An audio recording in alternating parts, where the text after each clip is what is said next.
There we are. So welcome everybody to our backpacking section BPX event. And this is going to be about unleashing the power of your inReach Mini. And I know Keith will also touch on other satellite messengers in general. So our backpacking section events have proved very popular, which is wonderful. We've actually gained quite a number of new members who are interested in these events. So that's wonderful. We're all about trying to make you safe in the backcountry.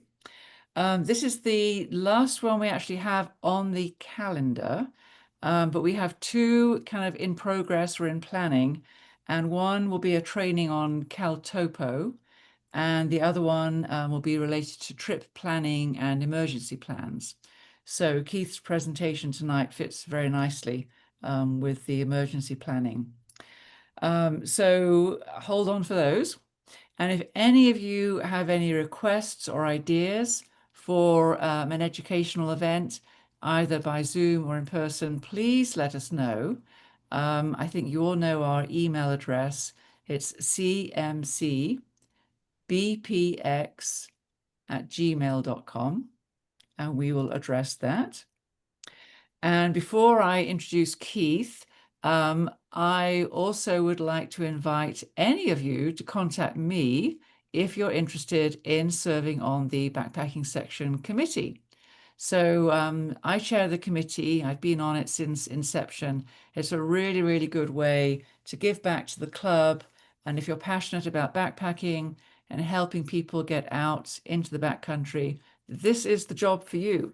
So you can use that email address again to contact me and see if you would like to volunteer for us. So talking about giving back, I'd now like to introduce Keith, who has very kindly offered to give us this presentation tonight. And Keith is a technical trip leader and an instructor, and he has a special interest in emergency communications in situations that we do not want to be in. So Keith is going to tell us how to keep us safe. And Keith, and oh, so one other question, one other comment. If you have questions, please put them in the chat room, and I'll try and answer some of them. But when Keith takes a break, we'll pose relevant questions to him at those breaks.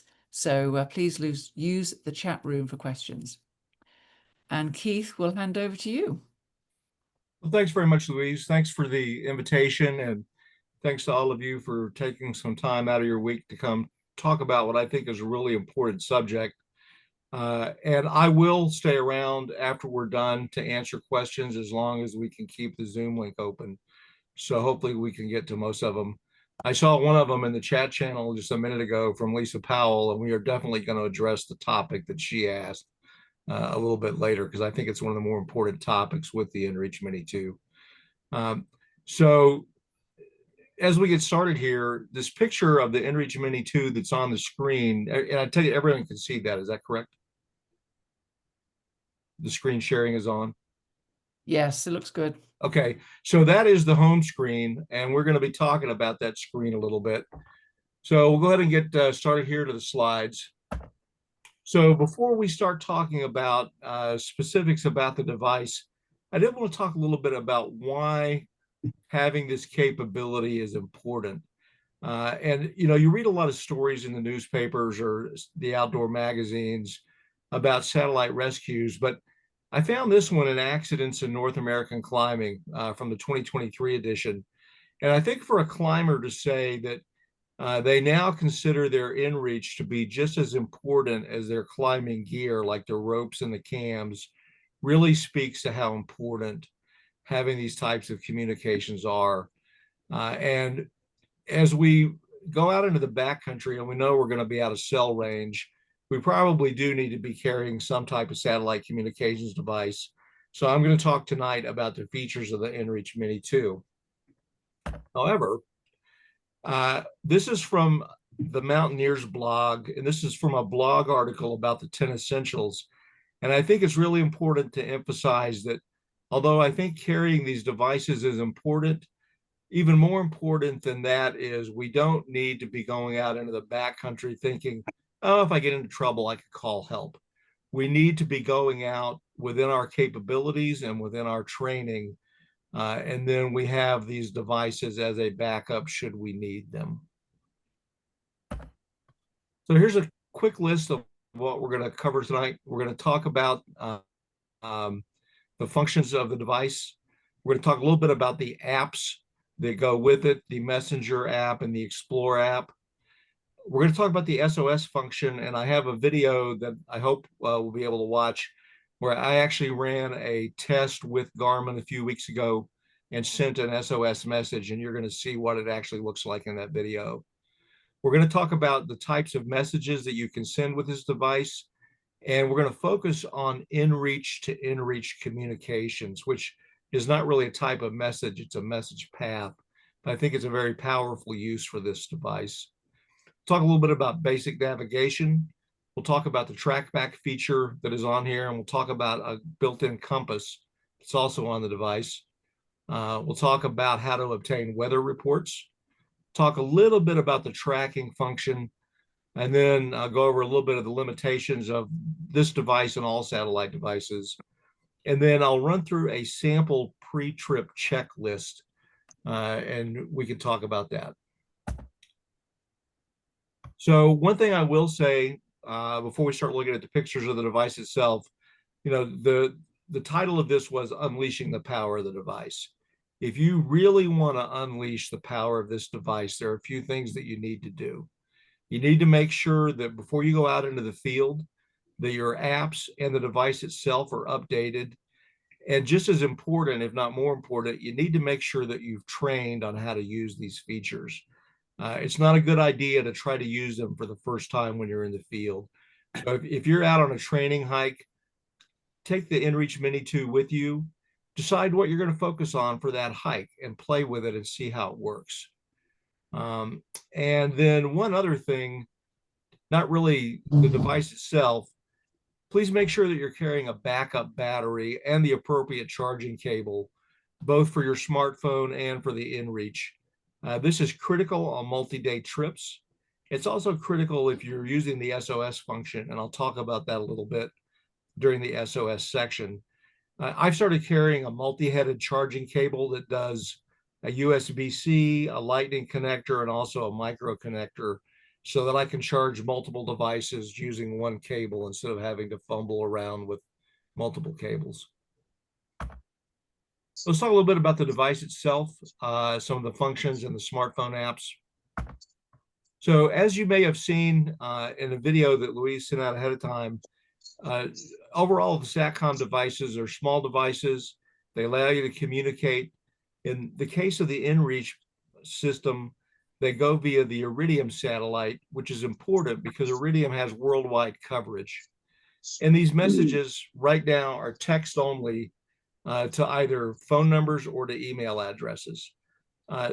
Garmin has now come out with some things on the inReach Messenger where you can send photos. The inReach Mini 2 can only send text messages. So the device consists of two parts, and most of the satellite devices consist of a GPS receiver. The inReach Mini 2 has taken this a step further, and there's what's called a GNSS receiver, the Global Navigation Satellite Service. So not only does it receive signals from the US GPS system, it also receives signals from the European Galileo system and the Chinese Beidou system. It doesn't make the geolocations any more accurate, but it does make them a little bit faster because it can acquire more satellites quickly. And that gives it a little bit of an edge in being able to get a message out faster because a message has to wait on the locational information. So in addition to the GNSS receiver, then the device also has a transceiver to send and receive messages via the Iridium satellites. So those are the two basic parts of the device. On the device itself, we have several buttons around the device. On the very top is the power button. You push it down to turn it on. You may have to push it and then scroll up to a different screen to turn it off. It depends on the screen that you're on. On the left-hand side, we have a scroll up and a scroll down button. And we also have the charging port, which is also a data port if you need to connect the device to your laptop. On the right-hand side, we have the top button is the OK button and the main menu button. The button below that is the go back button. And then under a flap at the bottom is the SOS button. And that flap is there to keep you from accidentally triggering an SOS. So what happens then when you power on? The very first thing that comes up is a Garmin screen, just with the word Garmin on it. Then a warning screen will come up and it will remind you that you need to test the device before you go into the field. And that includes making sure that you have an active service plan, because you can't use the features of this device without some type of active service plan. And then finally, the home screen will come up. And that's where we're going to be working from with all these things, is the home screen. So there are several symbols that can appear on the home screen. These do not appear in the main owner's manual. They actually are in a separate manual, and I will send Louise some information on the link to this symbols manual, because it's more than just the home screen. There are symbols that appear on different screens, and this is the best place to find them, is in this manual. So some of the actions then from the home screen: if on the left-hand side you hit the B or the scroll up button, or the C or the scroll down button, a list of what Garmin calls widgets appear, and you can scroll up or down these widgets and then use the OK button to select them. From the home screen, if you hit the E button or the OK and menu button, a menu of options appears, and you can then scroll up and down those menus and select them. And the difference between widgets and the menu, the way that I understand it, widgets are shortcuts to certain specific functions, whereas the menu will give you a list of all of the functions that are available as you scroll up and down it. So there's two apps that go along with the inReach Mini 2, and you need to have both of them installed. One is the Messenger app, and one is the Explore app. On this screen is an example of the Messenger app. And when you first bring it up by clicking on your phone, it defaults to this message screen. There are also two other buttons at the bottom. There's a weather button and a device button that you can click on, but when you bring it up, it defaults to the message screen. And the Messenger app is designed primarily for message. It gives you seamless messaging across different mediums. As long as you're within cell or Wi-Fi range, it gives you the ability to access your Garmin account and edit information. So you no longer have to go onto your laptop to do a lot of things. You can actually do it from the Messenger app while you're in range.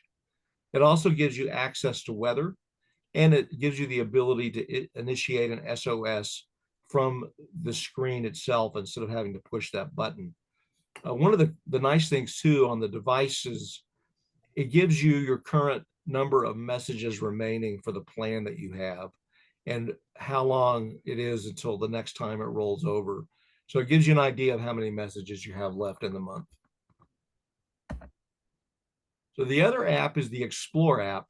And when you click on it on your phone, it defaults to the map, and it will default to your current location as long as you have input from the device. This is primarily used for navigation. It can be used to send messages. There is a message button at the bottom. If you're going to use this for offline use, you do need to download the maps, just like you do on, I think you probably learned to do this in Gaia in the last two classes, as well as the other navigation apps. Both of these apps can be used to sync the device after you've made changes, so you no longer have to plug it into your laptop just to do those syncs. And page 5 of the owner's manual gives you more details about these apps. So to pair the apps and the device, on your smartphone, you have to enable Bluetooth. And then on the device, you go to menu, scroll down to settings, click on that, and then you click to the pair phone and press pair. If the device comes up automatically, it should show on your smartphone Bluetooth menu as an inReach Mini 2. If the device does not pair right away, I would say try one of these two things.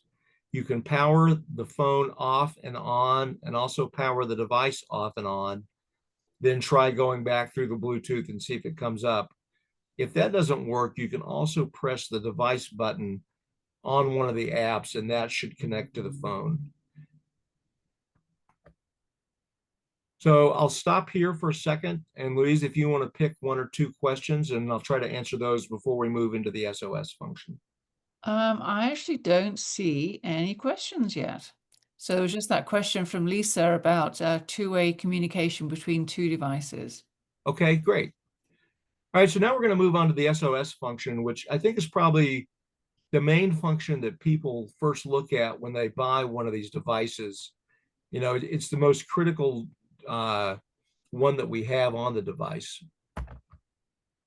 So one of the first questions that comes up then using this SOS function is, when do you send an SOS message? And the best rule that I've heard from different search and rescue professionals is you send it when you are unsure that you're going to have a safe outcome in your current situation. That's a big change from, say, 5 or 10 years ago. The very first of these devices that I owned was a Spot Gen 3, which is a one-way device. And the instructions that came with that was you only push the SOS button in a life-threatening situation. Now that we have these two-way devices where we can actually communicate with the rescue center and with the search and rescue people, it's better to go ahead and send it when you're not sure of the outcome, because then you can have a discussion with them. They can provide you advice. You know, they might be able to tell you, hey, if you're stuck somewhere, if you just move a little bit over to the left or right, you can find the trail. Or they can give you the advice on what you're going to need to do to hunker down until they get there to rescue you. So the SOS messages are a little bit different than the regular messages that you send. They go on a separate path to the Garmin Response Center, which is outside of Houston. So they're not going through the same set of relays that some of the other messages go through and have to be processed. They go straight to the response center. However, even in that case, the delivery is not instantaneous because the message may have to be relayed among several satellites before it can get to the ground and go to the response center. The main thing with the Messenger app, if you have it connected, this makes two-way communications with the response center and with search and rescue people much easier, because you can type messages on your smartphone instead of trying to type them on the small screen that comes with the device. Trying to compose a message on the device itself is a very tedious process. So using that Messenger app makes it much easier. So now I'm going to bring up the video. Hopefully we can get this to work here pretty easily. I'm going to show you what a complete SOS looks like from the time that the message is initiated until the time the response center actually answers.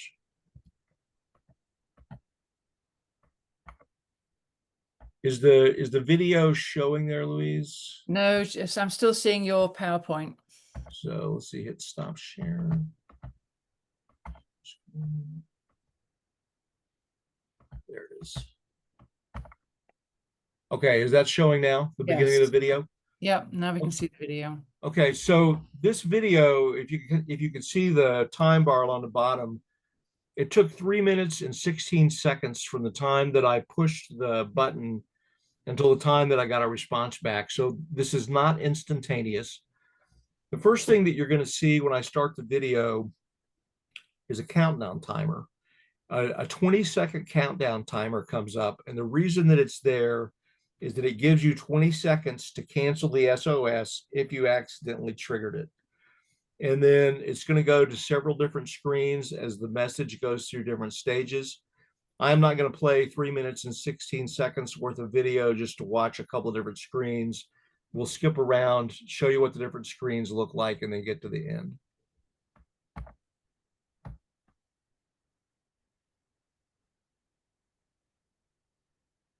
So the countdown timer has started. And then when the countdown timer ends, Actually, let's jump back just a little bit. When the countdown timer ends, then this screen comes up and it tells you that it is initiating sending an SOS message. And that will sit there as long as the message is trying to send.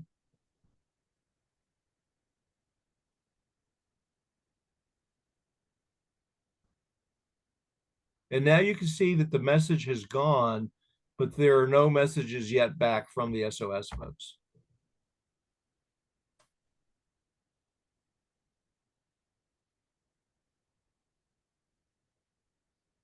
Now it's telling me that it has gotten the emergency response.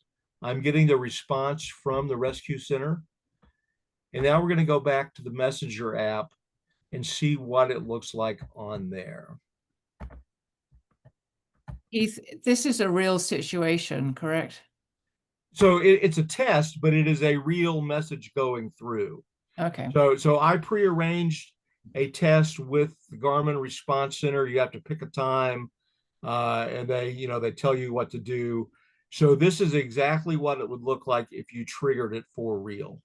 Okay, thank you. Okay, are we back to the slides now? Yes. All right, let's go Yes, back to full see the slides. screen. So here's what it looked like on my Messenger app when the test message finally went through. And then instead of chatting with them, I actually, they called me on the phone to discuss the test itself. But from this point on the Messenger app, I could type in, tell them the nature of the emergency. They could then determine what's going to happen.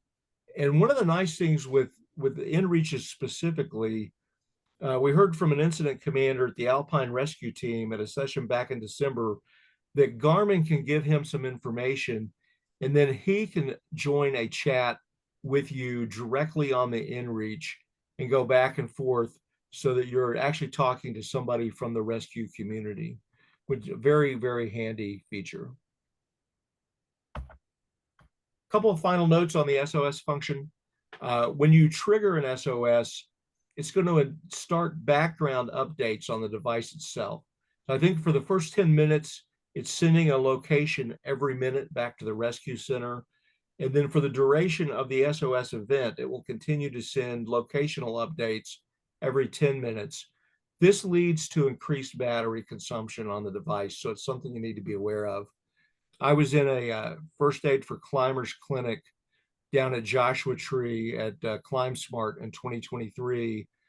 And the guide that was running the first aid clinic, Kelly Fields, who owns Athena Guides, told us that she had been involved in a rescue a few months before that took 13 hours, and it significantly drained her inReach battery.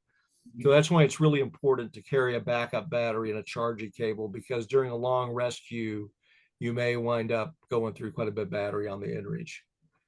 You may also send SOS messages for someone other than yourself or your party. In fact, I think someone from the backpacking section of the backpacking school did that a couple of years ago with someone that they came across on the trail. So if you do this, there are two important things that you need to consider. One, if you trigger an SOS, the emergency contacts that you have listed in your emergency form will be contacted by Garmin.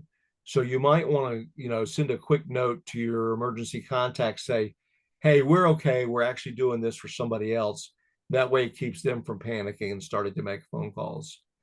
Another thing you need to consider, if you've triggered it for another party and then that party no longer needs your help, like maybe, they've gotten into a position where they're good and you can move on, you need to let the response center and the SAR folks know that you are now going to be moving so that they know that the location from your inReach device is not the location of the people that need help. And you can do that by, you actually cancel the SOS by pushing the button again to end it. So that's the end of the SOS section. Are there any questions that have come in? Yes, Keith, we have a number of questions here. So first of all, from Matt Bixler, what is entailed with the initial activation? So what's entailed is, when you push the button, the message goes to the response center, and that message contains the fact that you've initiated an SOS, and it contains your location because it's sending the coordinates from the receiver on the device. After Okay. that, the response center will attempt to contact you via text. If they can't, if they can't get in touch with you at all, they're going to then inform the appropriate county sheriff who will initiate search and rescue. In the way that they do that, they have a lookup um, database. They say if we get an SOS from this location, it falls within this county and this state. They have a number to call. They call it, and then the sheriff's department will talk to search and rescue and get somebody out there. That may take hours. It's much better if you can enter this text with the response center and let them know what's going on. Okay, thank you. Next question is from George Barker, and he says, I have been using the EarthMate app for years. Is that the same as the Explore app? No, it's not. The EarthMate app goes with the original inReach Mini, and it did not have the high quality maps and things. So the EarthMate does not work with the Mini 2. The Explore and the Messenger app are designed for the Mini 2, where the EarthMate was designed for the Mini. Okay, thank you. And a question from Eric Coop. So do you start by having a conversation with the Garmin Response Center and then they pass you off to a local SAR when appropriate? That's correct. So the response center is going to try to call you back immediately, and you're going to tell them the nature of your emergency, and then they will decide what needs to be done from that point, which generally is calling the local county sheriff and then getting handed off to search and rescue. Okay. And then Lisa Powell and Jim Taylor have a question. Does this mean you need cell service on your phone to use the messenger? No, so the messenger is connected to your inReach device via Bluetooth. And this is really primarily designed for when you are out of cell range. The Bluetooth does not depend on cell service. Okay, great. Thank you. So that's all the messages I can see. And I just have a comment which I thought was interesting. I retook Wilderness First Aid last weekend and learned that when you are in a situation and you press SOS, if somebody else in the group calls 911 on their cell phone, so they have a satellite device on their cell phone, or on their own satellite messenger, all those calls somehow triangulate with the same SOS group, Garmin, or whoever you're talking to. So it doesn't matter if three or four people in the group call, you all get triangulated together. So I thought That's that was that. interesting. Yeah, that's correct. And like even if you like, if somebody managed to hike up a little bit and get a cell signal while you're sending the inReach or from your satellite phone, and they get in touch with the local 911 center, this will all be put together and they'll realize that it is the same incident. But if you're triggering multiple devices, it helps to tell them up front that, hey, this is also going via another communications path so that they know and don't get surprised. Right. One thing, the Garmin Response Center has got a lot of experience. They've been doing this for years. And some of the new services that are standing up, first of all, they're not going via Iridium. They're going via satellite systems like Global Star, which do not have global coverage. Their coverage is limited at the higher latitudes, but their response centers also don't have as much experience, so they can't give you the same level of advice that Garmin can because they've been in this game for a long time. Mm. And a follow-up question from Ashley. She says, why trigger more than one alert? And if I could just say something there before Keith jumps in. Sure. So sometimes when you're in a situation, especially if you've been to backcountry incident management school, you'll have a team that was going to hike out and try and get help. And that hike out team might be trying to get a connection as they're hiking out. Whereas you, as the incident commander, if you're a trip leader, you're staying with the injured party and you're still trying to get help. So that's why there could be two people. And then sometimes you just have a situation where everyone wants to help and someone goes up a hillside and finds cell service. So I think it's very typical that you might get multiple people trying to trigger an alert from one situation. Yeah, that's a good point. And this is where the incident manager really does kind of need to take charge of the situation. And you don't need everyone in the group triggering an SOS at the same time. The other thing to keep in mind is, you don't need to trigger the SOS right at the instant the incident has happened. You might want to gather a little bit of information first, like find out what the basic condition of the victim is and what the condition of the team is, so that when you talk to the response center you can tell them what's going on instead of just saying, oh well, we had an incident but I don't know how serious it is. Gathering a little bit of information before you make the call is probably a good idea. One thing that we encouraged people to do when I was an instructor in the backcountry incident management school was kind of prepare a little script for yourself and know what you're going to say, even if you're going to type it in text. Have some basic information before you call somebody. Yeah, good point. And now another question. This is from Brian Bird. So he asks, if you send for help and a helicopter comes to pick up, who pays? And if I need to help someone in my party or a stranger on a trail, who pays for the helicopter? So within Colorado, and I think this is actually true for most of the 50 states, um, rescue from the time that you are picked up at the incident site until you are delivered to the trailhead is free. And unless they've decided that it's a case of gross negligence. And I know a couple of states have talked about charging people for rescues because they were unnecessary. But if you're really injured and a helicopter has to pick you up and take you somewhere, that part is free. Once they deliver you to an ambulance or some other form of transport, normal medical charges kick in at that point. So your insurance or somebody else is going to have to cover that. So from the incident site to the trailhead is free. After that, it depends on who's picking you up and what they charge. Right, thank you. And that is the end of the questions. Oh, hang on, one more. Okay. Um, Tom Stites asks, how did you add your name to the home page? So when you set up your account, and you have to go to the Explore page on the web, and this is different from the Explore app.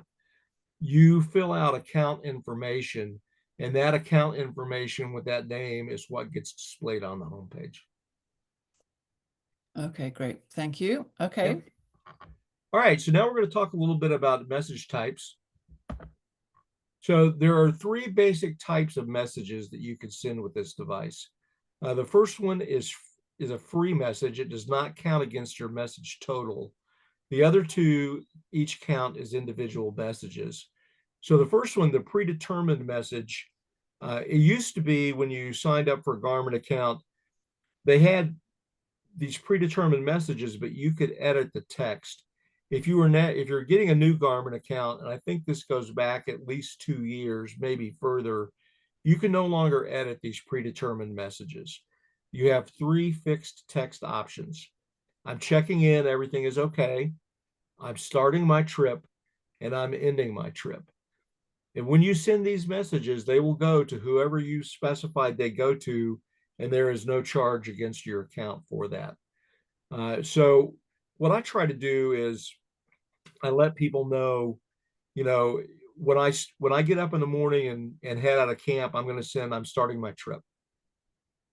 Throughout the day, as I hit rest stops or waypoints, I'm checking in, everything is okay. And then when I get to my next campsite or maybe the end of the trip, then I'm ending my trip, so that I use all three messages throughout the day to let people know what my status is. But they're all free. They're not counting against my message total. To access these predetermined messages, you can either go to the menu with that OK menu button and then scroll down to check in, and then you decide which of the three messages you want to send. Or on the Messenger app, you can go to devices and then call up presets. But the second type of message are called quick text. And these are 8 messages that you can pre-compose before you go into the field. And that way you don't have to just type long messages like, hey, I'm on the summit, or we're delayed because something happened. And you can send these messages much quicker than you can type a text. And you have 8 different options that you can put in there. They do count against your message total. And they're going to be accessed via the menu and then send message on the device. Or you can access them on either the Explorer or the Messenger app. You click the personal icon at the upper left, and then it tells you to go to quick text messages. One thing that you might want to keep in mind, especially if any of you are members of the American Alpine Club as well as CMC, if you have something like Global Point Rescue Insurance, they require that they be notified if you're going to be evacuated. So what you can do is you can set up a quick text message with the appropriate address to send it to, so that way you're actually notifying your insurance provider at the same time that you're notifying SOS. If you got any questions about that, the American Alpine Club website has a video on how to initiate that. It's kind of a convoluted process, but it's a good idea to keep in mind if you do have that insurance. For normal insurance, like what we were talking about for your ambulance or things, you don't need to do that. This is specifically for some rescue insurance. Final type of message then is a compose, and this is just like composing a text on your phone or an email on your phone or your laptop. I don't think there's a character limit anymore, but if there is, you get a little counter that comes up that tells you how many characters you have left. I haven't tried to use one of these in a while, so I don't remember what it looks like. But it will tell you when you're running out of characters, if there's still a character limit. And you access this via the menu and then send message on the device, or you can do it for messages and compose in the upper right on either the Explorer or the Messenger app. So now I want to talk about this inReach to inReach messaging. And that kind of gets back to Lisa's original question. So in this picture here, we have a Garmin Messenger on one side, and we have a Mini 2 on the other. And this is a way that you can communicate between inReach devices.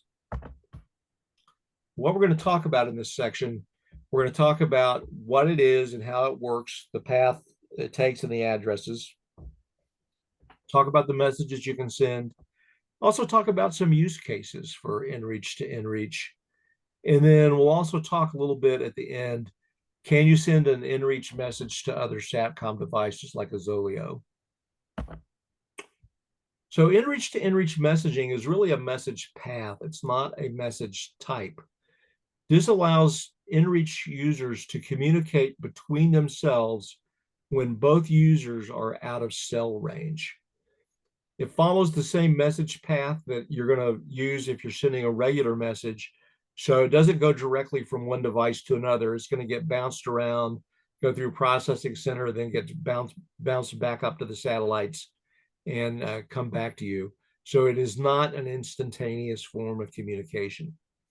So each device or each account has a unique inReach address. So for the email address that's registered on the Garmin account, anyone@gmail.com, their inReach address is anyone@inreach.garmin.com. And the way that you find out this address, if you need it, on your device, you can actually go under menu, go to settings, go to system, and then go to about, and then you scroll down and the address is there. Or on your Explorer web page, on the left-hand side, it'll be under your name and your email address. And I want to emphasize that this is the Explorer web page, not the Explorer app on the device. And the addresses for inReach are only for inReach to inReach use. You cannot have external users send to this address. So the message types that can be used on this are the same message types that you use normally. The only thing is if you send any of the predetermined messages on an inReach to inReach path, they do count against your message total.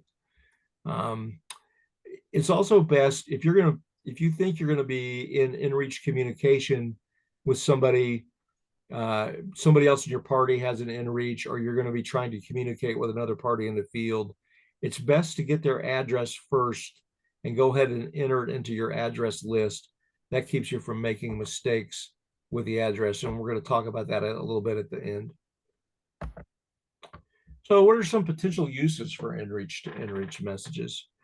Well, a big one is intra-party communications. If you're out on a trip and a member of your party gets sick and needs to go back to the trailhead, maybe you send, an assistant trip leader back with them. And having this inReach to inReach communication allows both parties to stay in touch with each other. So the assistant trip leader can say, hey, I got them back to the trailhead. Okay. Hey, they've gone to the hospital. Whatever information you need, you can communicate back and forth. Also might be useful during a search for a lost hiker or a lost person.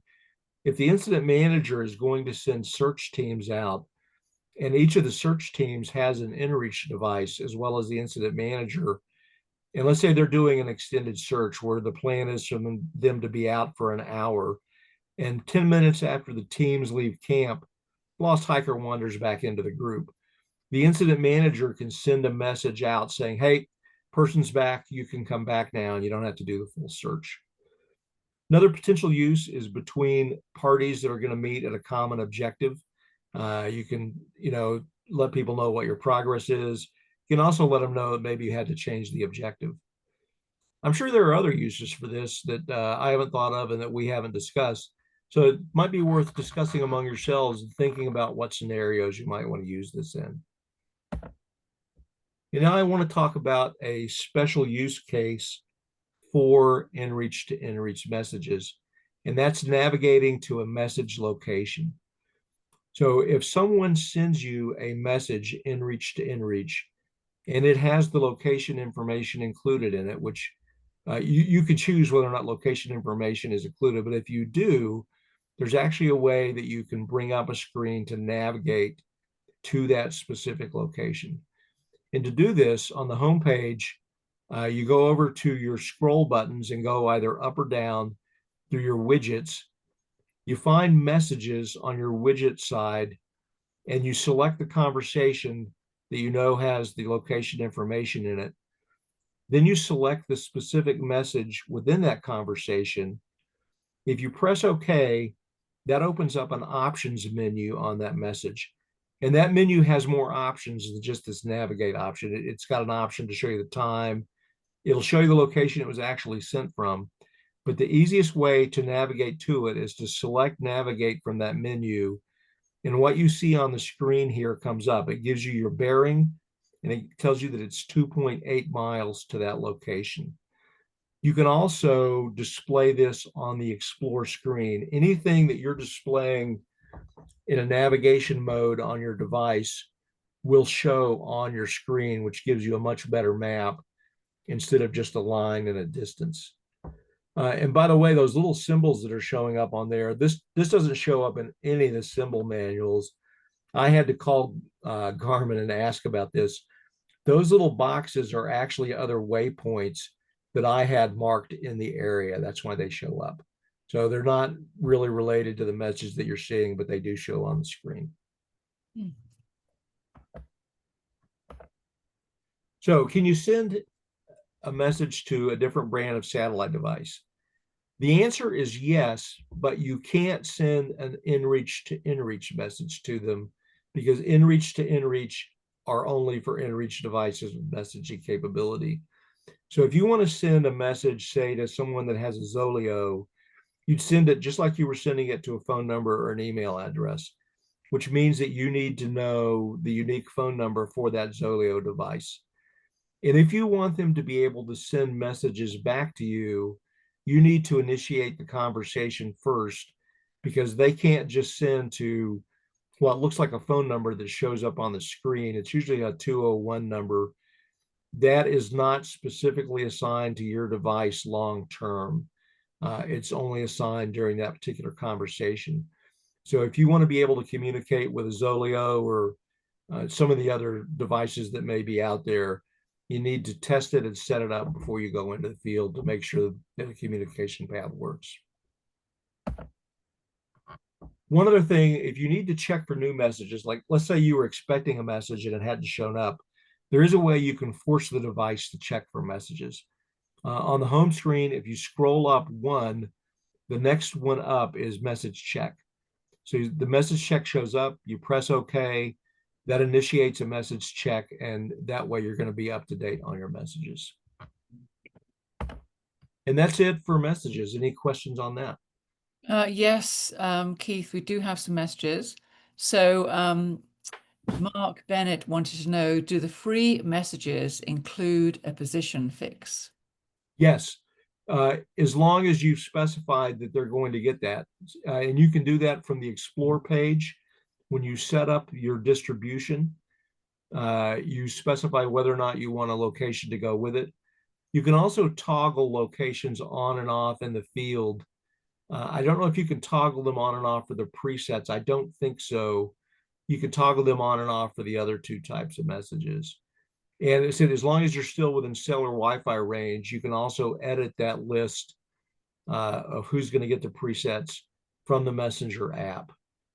So yeah, just make sure when you set it up that you do set it up so that it includes the location information in it, and that is no charge on those free messages. Okay. And then a comment from me, I might be the only person in the mountain club who has a bivy stick rather than an inReach.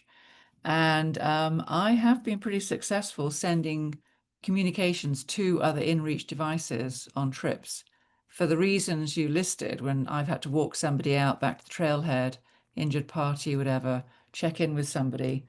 Um, so I'm about to do some testing this weekend for a trip I'm leading next week up in Wyoming.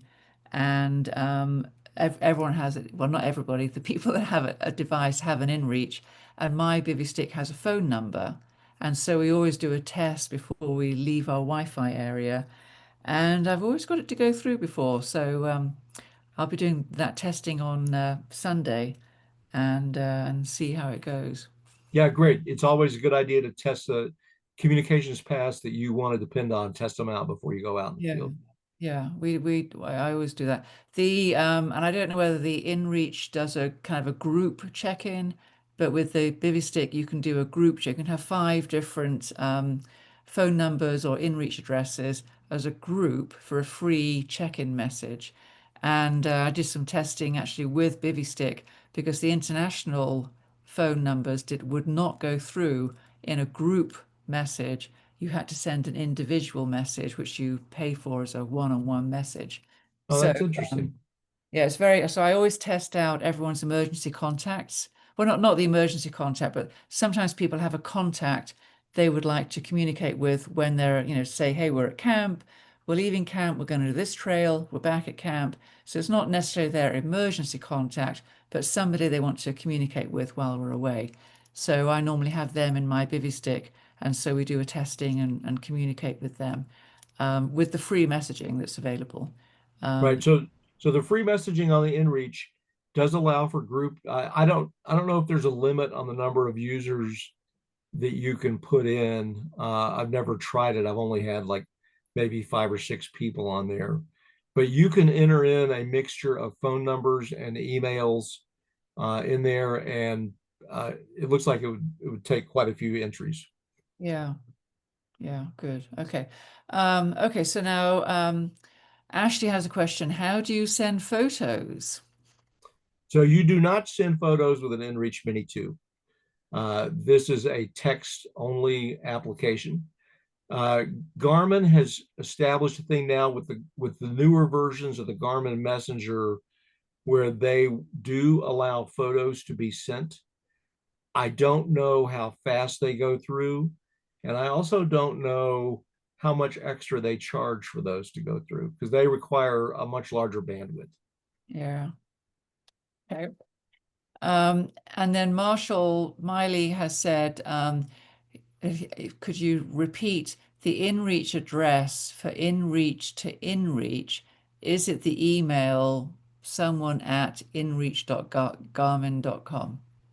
That is correct. It's whatever email address is associated with the Garmin account. So you can't just do it for anybody's email. It has to actually be the email that is on the Garmin account for the user. Yeah, and we've actually tried that. There was a situation where we temporarily lost somebody and we didn't have their Garmin email address. So we all tried to remember what their email address was so we could make up their inReach. And we never guessed it correctly. Unfortunately, the person did show up, but that's another good point is to make sure you know what their email address is so you can determine the inReach address. Yeah.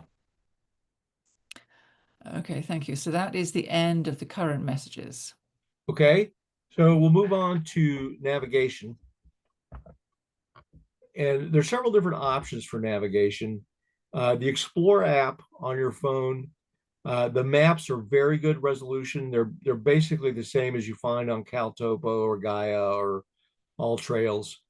Uh, you do need to save maps for offline use, just like you do on those apps. You can upload GPX files with your routes on them so that you can navigate on them. And as I mentioned before, the Explore app also displays the information that's being shown on the device. So instead of just getting the little triangle and a line, you actually get the information displayed on a map. I actually did some experimentation last year. For about a month, I used the Explore app, coupled with obviously on my iPhone, and the device itself is my primary form of navigation. It works pretty well. The biggest problem that you run into, unless you have a high tracking rate set, you're only getting updates every 10 minutes. So if you're on a trail that's got a lot of switchbacks, when you pull it up on the Explore app on the track, it looks like a straight line. So that's something to keep in mind. I would not recommend using it as a primary navigation tool because you are draining the inReach battery. And it's better to save that battery for emergencies instead of using it for your primary navigation. On the device itself, you don't get a map. It just shows that little triangle and the line. It's good for emergency backup navigation. And we're going to talk about the trackback feature in a minute. But I would not want to depend on that in any way, shape, or form as my primary form of navigation. So the trackback function is kind of interesting. This was new on the Mini 2. If you have the device turned on, even if you're not doing any tracking, the device itself saves a breadcrumb at a default 10-minute interval. That track is erased when the device is turned off. This is not a permanent track that's being saved like it is on a tracking activity. But as long as you've had the device on while you're removing, you can access that internal track. You go to menu, you go down to navigate, and then you go to track back. But the way that this thing displays is not quickly intuitive. I remember the first time I tried to use this, I wasn't exactly sure what it was showing me because it displays the points within hour bands. So if you're getting 10-minute tracking intervals, you get 5 points for each hour band that it's on. And here's what that looks like. On the one on the left, you can see that I had the device on a little before 11 o'clock. So it gave me 1 point in the 10 to 11 hour band. And then I had it on a little after 11 and it gave me another point. So I can then select which one of those points I want to navigate back to. If I want to navigate back to where I started the track, I'd obviously go to the earliest point that I have. If I wanted to go to somewhere intermediate, I'd kind of have to try to figure out when approximately was I at that point. And then you click on that point and it brings up what you see on the middle screen. So it gives you the distance and it gives you the line that's going out to it. I'll also point out that up in the top of the screen, it tells you that you're navigating using the trackback. So whatever feature you're using will appear next to that little flag that'll tell you that. And then on the right-hand side, this is actually what the trackback looks like displayed on the Explore app. So my location when I started was down towards the bottom of the screen, and then towards the top of the screen was where I stopped and initiated this track back. So I could then turn around and follow that line back to where I had started from. The inReach Mini 2 also includes a fully functional compass. It's not, some of these devices don't have really good compasses. This thing is fully functional.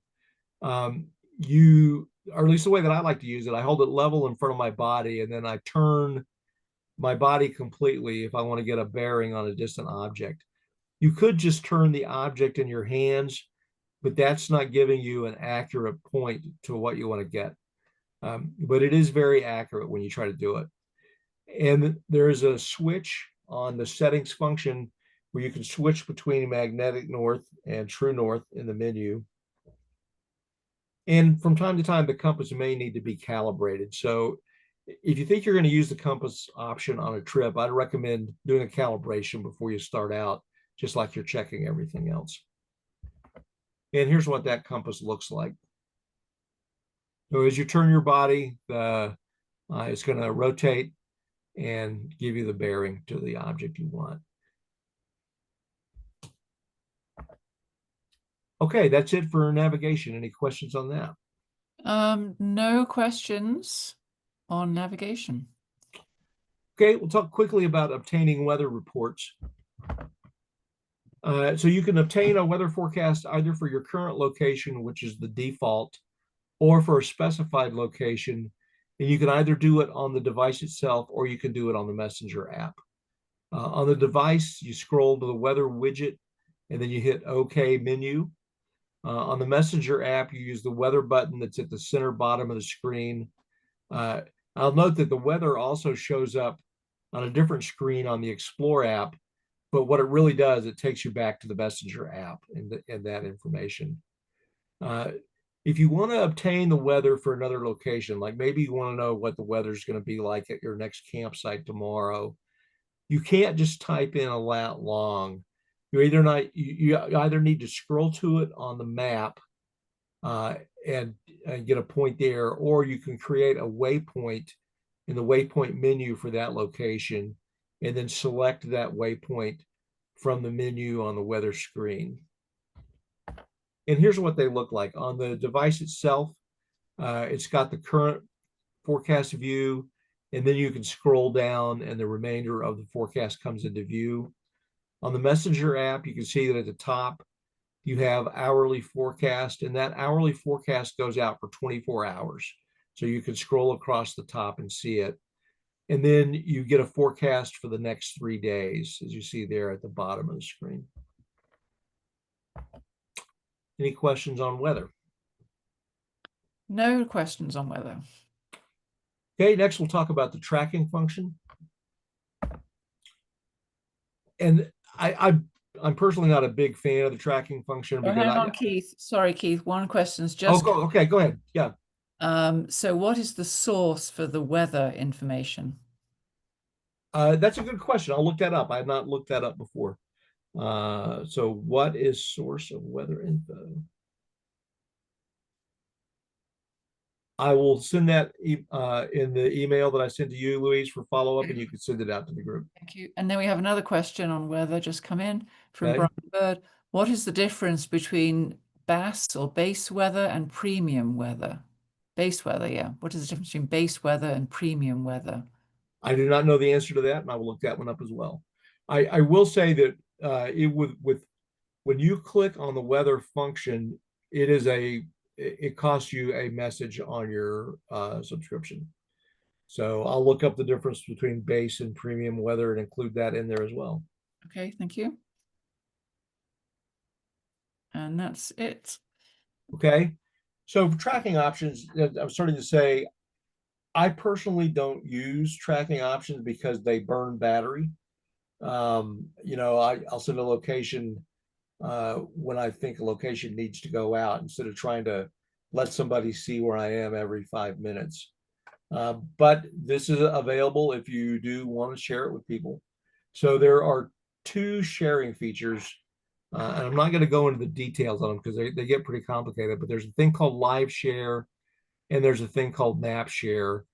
They both go out over the satellite link for display on a map that is visible to others. And the reason this can become very battery intensive is that it's trying to transmit that information, whatever interval you have set, every 5 minutes, every 10 minutes. And if you are in dense tree cover and it's having trouble getting that message out, it's going to keep sending repeatedly.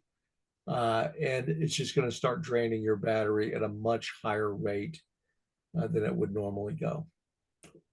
One thing that I do like is activity tracking. And this is what I was using when I was doing the experiment of using the device as a primary navigation function. Activity tracking records the information on the device, but it doesn't send it out over satellite. And then you can save this information off, for later review. You can send it out as a GPX track later or whatever, but it is not transmitting. And the difference between this and the trackback function is the trackback feature is active when you're not tracking and it cannot be saved. Activity tracking, you have to engage it, but then when you're done, you can save the file off. There is a completely separate document that Garmin has produced for tracking on the inReach Mini 2. It has a lot of detailed information in it. I will include the link to that document in the email, Louise, that will go out to the group. So move into the final couple of sections here. First, you need to understand the limitations of this device or any satellite device that you use. It does require a clear view of the sky.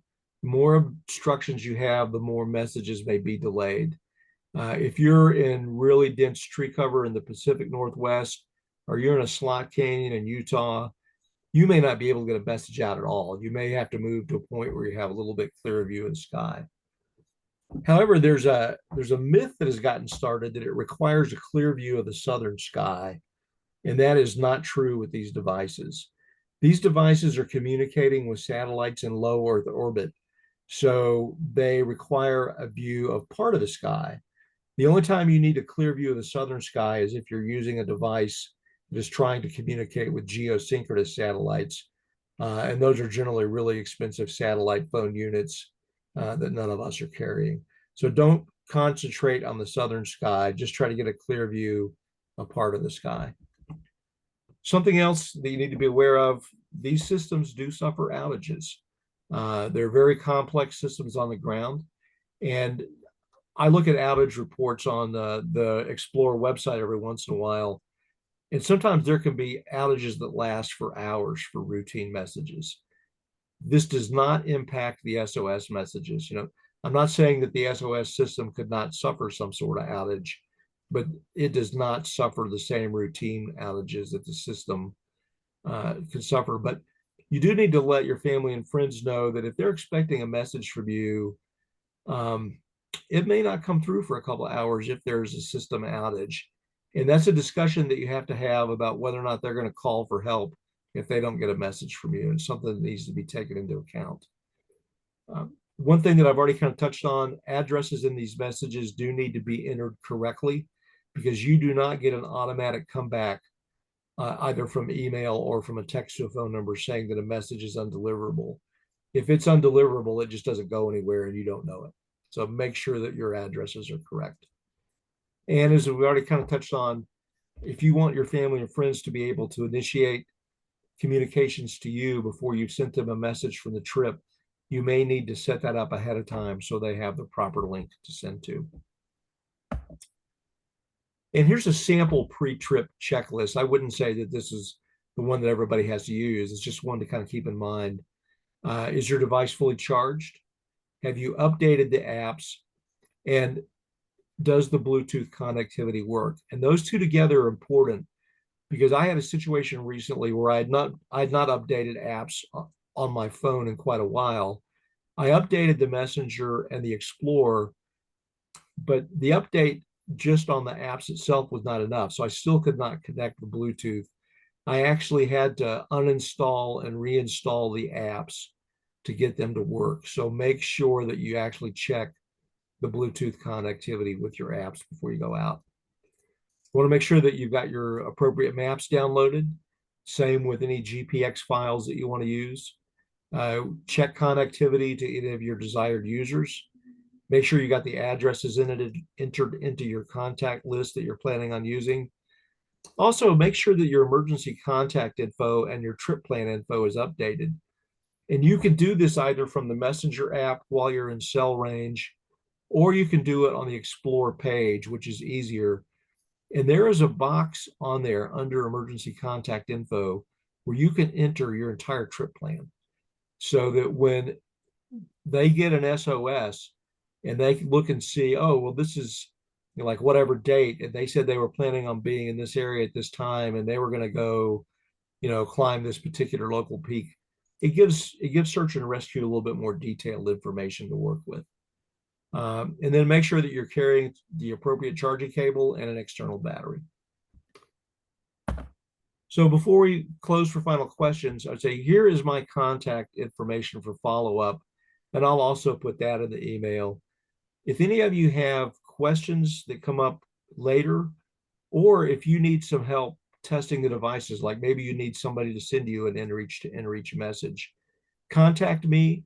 And if I am in range myself, I will be happy to do that.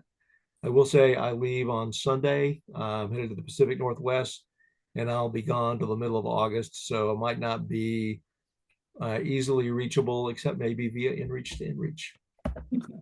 So open it up to any questions at all at this point.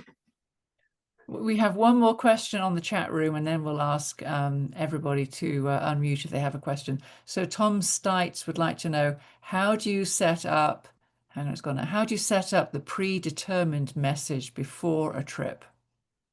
So the predetermined messages are preset. You don't have to do anything to them. You do have to go in and specify the addresses that you want them to go to. And the easiest way to do that is from the Explore web page. You go on to, I think it's the messages tab, and you find the messages, and you have to set up the distribution for each individual message. You can't set it up same distribution for all three. At least I don't think you can, because those are individual messages. You can also do it from the Messenger app, but it's easier to do it from the Explore page. Okay, thank you. And then Rob Kapner would like to know, how do you know when it's time to replace your battery? What is normal usage duration before it needs to be recharged? Understanding it depends on how you're using it. So from just a normal recharge standpoint, let me see if I can get back to the home screen. Actually, we can do it on any screen. It doesn't just have to be the home screen. Let me back up here.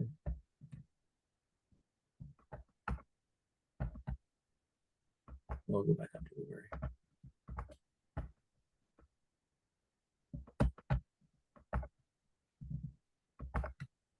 So you'll see in the upper left-hand corner of the device, there's a battery symbol and there's a status that tells you, like, at that particular point, my battery was at 87%.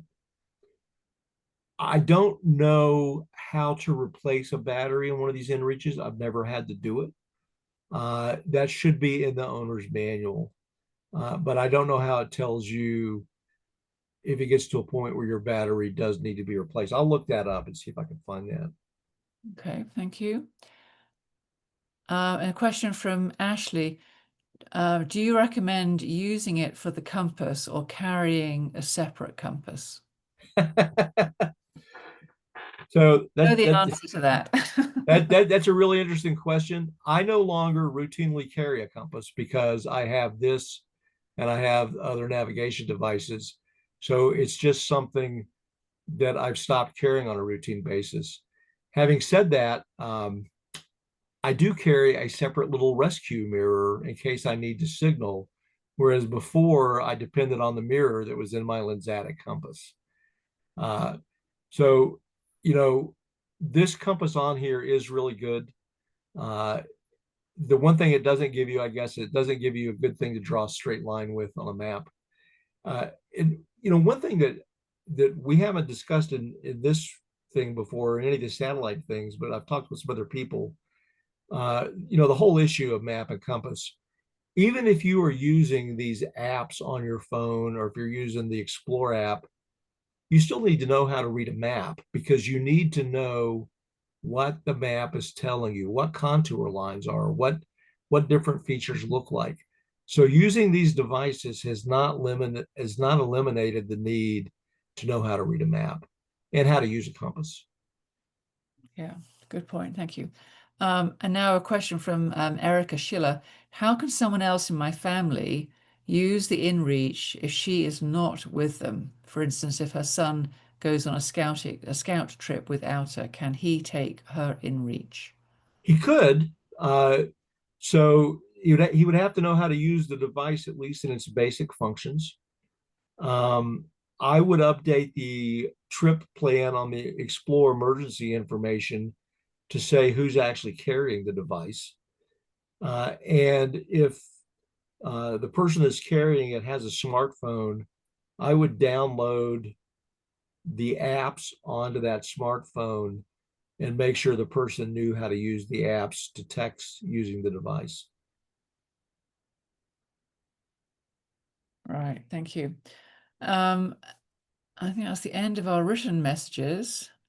Um, I would be interested to know if anyone can write this in the chat room. Does everyone have an inReach, or does anyone have any other device? Because as Keith mentioned, there are several different satellite messengers out there.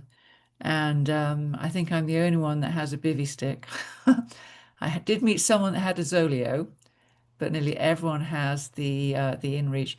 And I've also been on trips where the trip leader has said, "Here's my inReach, strapped to their backpack. If anything happens to me, here's how you press the SOS button." Yep. I think that's an absolutely great thing for a trip leader to Yes. do. Now, even though the people on the trip might not know how to use it, the SOS has been activated. Correct. Yeah, so everyone seems to have the inReach. So So and I don't know how many have the inReach Mini 2 versus the inReach Mini. I originally had a Mini, and I didn't replace it because the Mini 2 was that much better. I replaced it because my Mini got lost up on Wolf Creek Pass. So when I bought a new one, I just decided to go ahead and buy the more advanced version.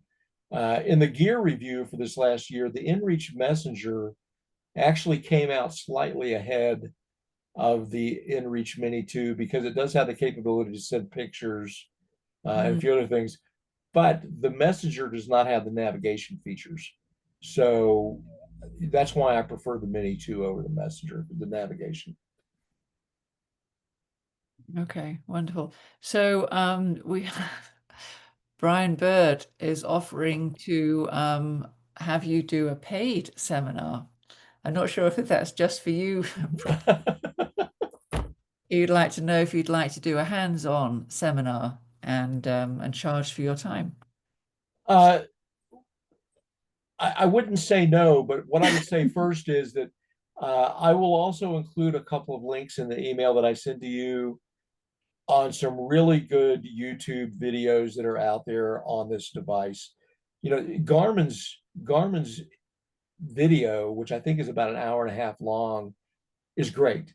They don't focus on some of the features that I focused on, but it really does give you a lot of good information. Chip Noble, I think, is their product manager that handles those. He does a great job with those videos. Yeah, yeah. No, they're great. And if anyone has any questions about the Bivy Stick, you can email me. Works in a quite a different way, but has the same functionality. And I'll do my testing this weekend and be testing it with other people who've got inReach. So I'll let you know how that goes, Keith. Okay. Yeah. So if there's no other questions, Keith, thank you so much. That was really, really good. Very well organized, excellent information. And as you say, well, you'll just send me some follow-up information. I'll send that out, and we will post the recording on the BPX webpage. I appreciate the invitation, Louise. Thank you for the You're opportunity. welcome. And a lot of people are passing on their thanks to you as well. So I'm going to stop the recording now. Thank you very much. and hope to see you all on the trail. Thanks. Good night. Thank you. Good night.